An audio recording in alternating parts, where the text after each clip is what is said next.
दोस्तों, होली के त्योहार को बुराई पर अच्छाई का जीत माना जाता है।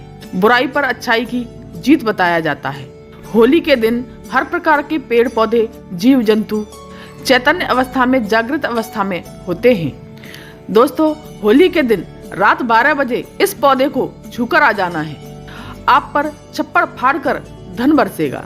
दुनिया का कोई भी व्यक्ति आपको धनवान बनने से नहीं रोक पाएगा। दोस्तों, होली के दिन ये 5 पेड़ जागृत अवस्था में होते हैं। दोस्तों, एक पेड़ भगवान नरसिंह ने अर्थात नारायण ने जब हिरण्यकश्यप का वध किया तब उन्हें आशीर्वाद दिया कि होली के दिन मैं तुम पर निवास करूंगा। नमस्कार दोस्तों, स्वागत है हमारे YouTube चैनल भक्ति अस्तित्व में। कैसे हैं आप? आशा करती हूँ सब ठीक होंगे और सुरक्षित होंगे। दोस्तों, होली का पर्व बहुत सुंदर पर्व होता है। इस समय समाज में ऊंच नीच, गरीबी अमीरी के मतभेद को भुलाकर आपसी प्रेम करते हैं। दोस्तों, खेती किसान का पर्व भी माना जाता है, क्योंकि इस समय गेहूं की खेती बाली को होली में भूना जाता है। होली उत्साह और उमंग से भरा हुआ त्योहार होता है। खासकर विष्णु भक्तों के लिए यह त्योहार बहुत ही अच्छा और सुंदर पर्व होता है। होली के दिन विष्णु भक्त वृद्धि करते हैं और होली का पर्व मनाने के लिए महीने भर से ही तैयारी में जुट जाते हैं और सामूहिक रूप से लोग लकड़ी हैं, उपले हैं, बरकुली हैं, ये सब इकट्ठा करते हैं।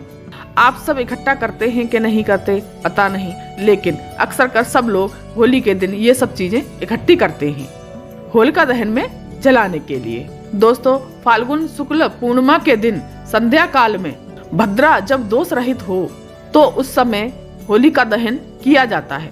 होलिका जलाने से पूर्व सब लोग विधि विधान से होलिका माता की पूजा अर्चना करते हैं, पूजन करते हैं। हर घर से स्त्रियां पूजन के लिए जाती हैं। अग्नि को, भगवान नारायण को इनकी भी आहुति दी जाती है। होली के दिन पवित्र अग्नि के चारों ओर लोग नृत्य करते हैं और उनकी फेरी लगाते हैं और होली के लोक गीतों का आनंद भी लेते हैं। इस दिन राधा कृष्ण की लीला ब्रज में अधिक होती है।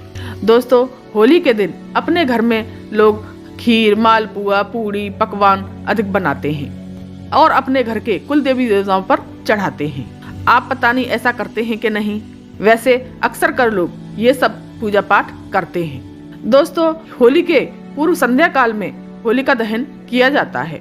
इसकी प्राचीन कथा भी है कि दीपी का पुत्र हिरण्यकश्यप भगवान विष्णु से घोर शत्रुता रखता था और उसने अपनी शक्ति के घमंड में आकर स्वयं को ईश्वर कहना शुरू कर दिया था और पूरे राज्य में ये घोषणा करा दी थी कि केवल उसी की पूजा की जाएगी और अपने राज्य में यज्ञ हैं, आहुति हैं, देवी देवताओं की पूजा करवाना बिल्कुल ही बंद करवा दिया था और संत पुरुषों को प्रताड़ित करने लगा। दोस्तों, हिरण्यकश्यप का पुत्र भक्त प्रहलाद भगवान विष्णु का परम भक्त था। पिता के लाख मना करने पर भी भक्त प्रहलाद भगवान विष्णु की पूजा पाठ में लीन रहता था, भक्ति में लीन रहता था। हिरण्यकश्यप ने अपने पुत्र को मारने की कई बार कोशिश भी की थी, परंतु भगवान स्वयं उनकी रक्षा करते थे और हिरण्यकश्यप उसका बाल भी बांका नहीं कर पाया।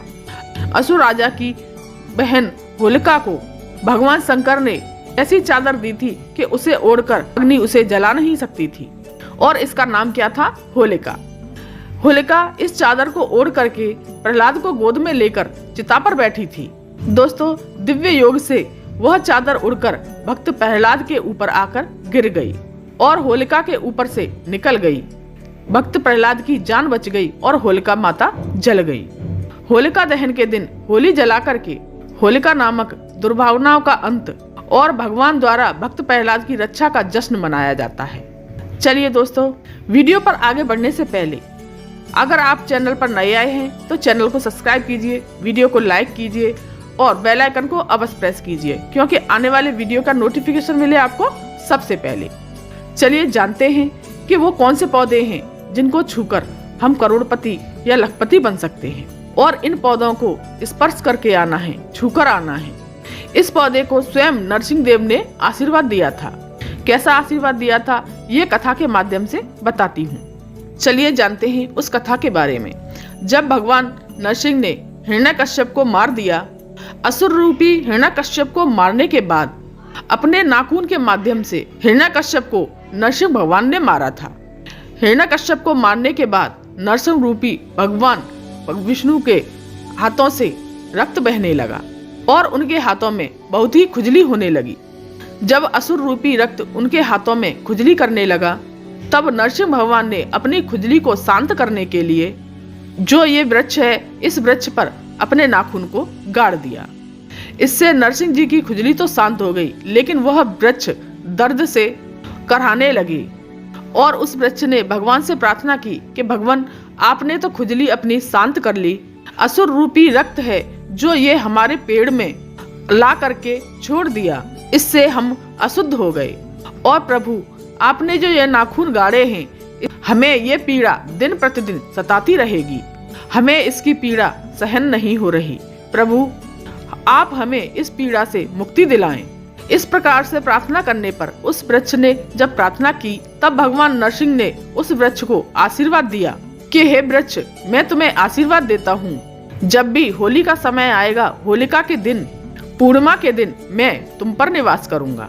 पूर्णिमा के दिन और होलिका के दिन जब होली जलाई जाएगी, इस दिन स्वयं भगवान विष्णु इस वृक्ष पर वास करते हैं, माता पद्मा के साथ अर्थात माता लक्ष्मी के साथ विराजमान रहते हैं।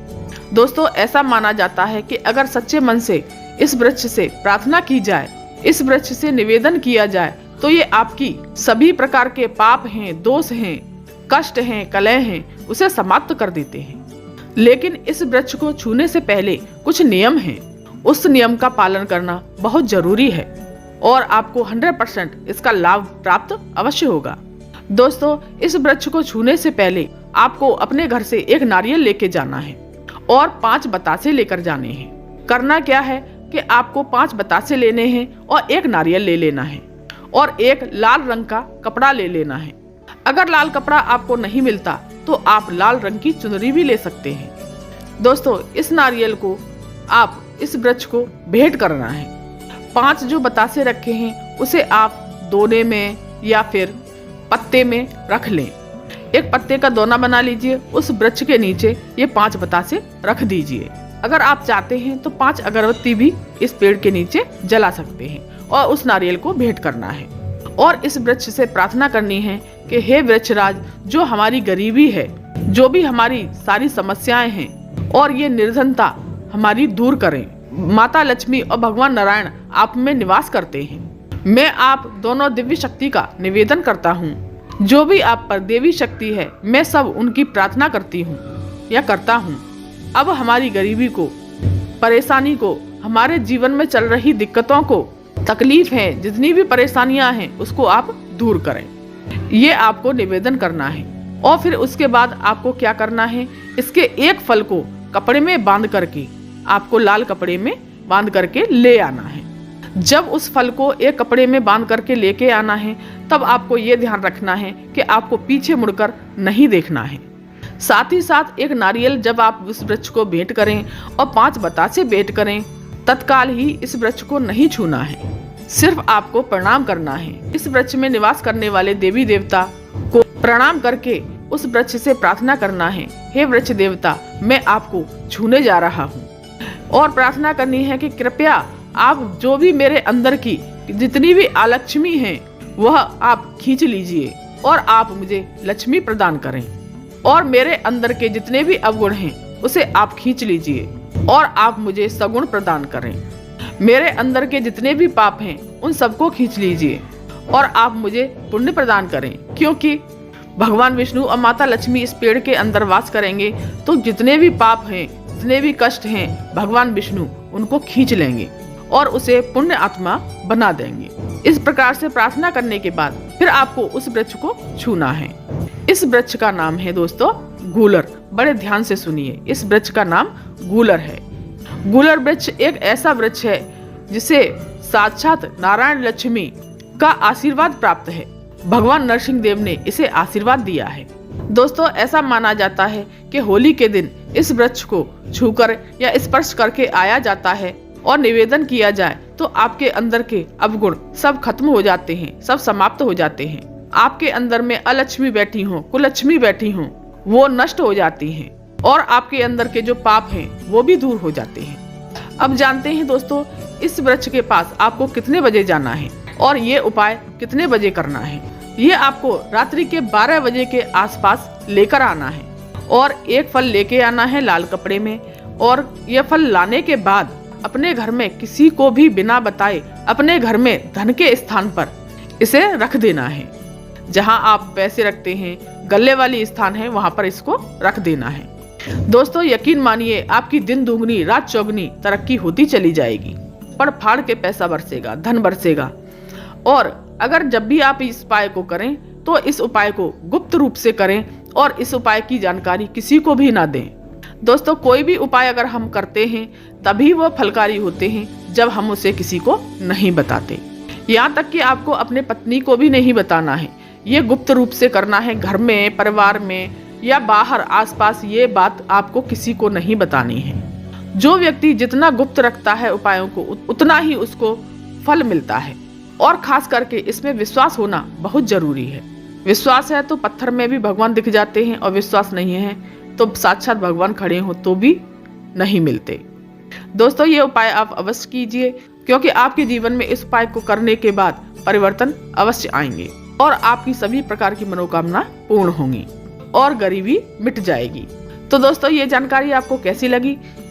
अगर अच्छी लगी हो तो चैनल को सब्सक्राइब कीजिए, वीडियो को लाइक कीजिए और कमेंट में ओम नमो भगवते वासुदेवाय अवश्य लिखिए और बेल आइकन को प्रेस करना ना भूलें, क्योंकि आने वाले वीडियो का नोटिफिकेशन मिले आपको सबसे पहले। धन्यवाद।